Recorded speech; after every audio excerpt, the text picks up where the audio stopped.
بسم اللہ الرحمن الرحیم۔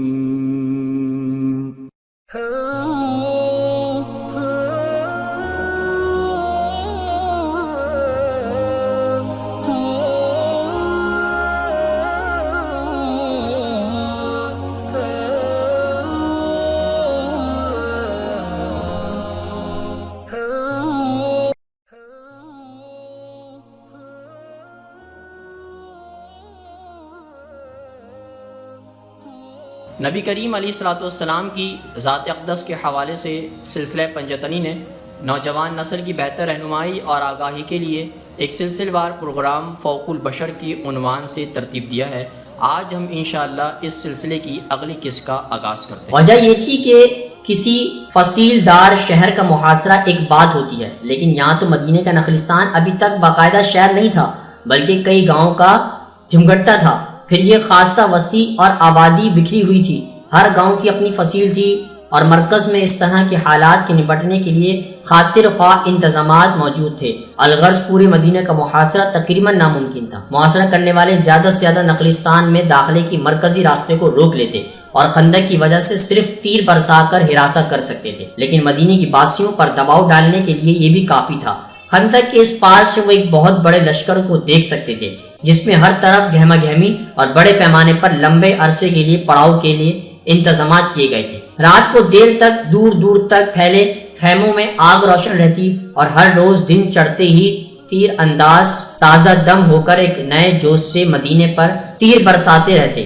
چونکہ یہ باقاعدہ لڑائی نہیں تھی تو دن بھر گھڑ سواروں یہاں وہاں دوڑتے پھرتے اور تیر انداز نئی جگہیں تلاشتے جہاں سے بہتر نشانے لیے جا سکتے تھے۔ اگرچہ مدینہ ابھی تک محفوظ تھا مگر پھر بھی نخلستان کے اندر بے چینی پھیل رہی تھی۔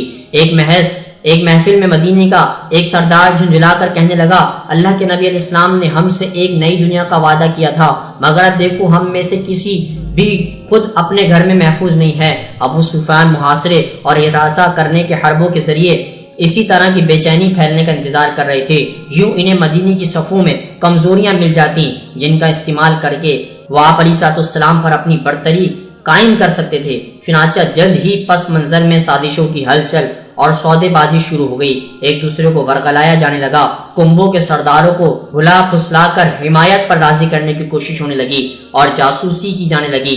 مخبر اور جاسوس دوغلے اور بسا اوقات تنگنی سازشیں کرنے لگے۔ 7ویں صدی عیسوی میں بھی جنگ کا وہی سما بن گیا جو آج ہم دنیا بھر جدید اسباب کے ساتھ عام دیکھتے ہیں۔ ہمدردیاں، حمایت، مفادات اور بہلاوے اور ڈراوے یعنی ہر طرح کا حربہ استعمال میں لایا جانے لگا۔ ایک عبادت دوسری اور ان دونوں میں گزرنے والی ہر رات کے اندھیرے میں جاسوس اور قاصدین نخلستان کے چپے چپے میں پھیل جاتے اور خندق عبور کر کے قریش کے لشکر میں آتے جاتے۔ پیغامات کا تبادلہ ہوتا رہتا اور تانے بانے بنے جاتے۔ دن بدن بے چینی بڑھ رہی تھی اور بے یقینی کی صورتحال گہری ہوتی جا رہی تھی۔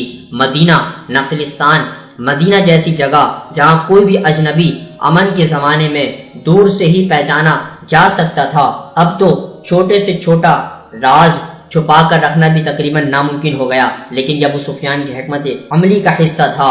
مطلب یہ کہ مدینے کے لوگوں بالخصوص اللہ کے نبی علیہ السلام پر اعصابی دباؤ بڑھا کر اور انہیں اپنے ہی لوگوں کے بارے میں شک و شبہ میں مبتلا کر کے افواہوں کی گردش میں کمزور کیا جا سکتا تھا۔ معزز دوستو، آج کی گفتگو کا اختتام ہوا۔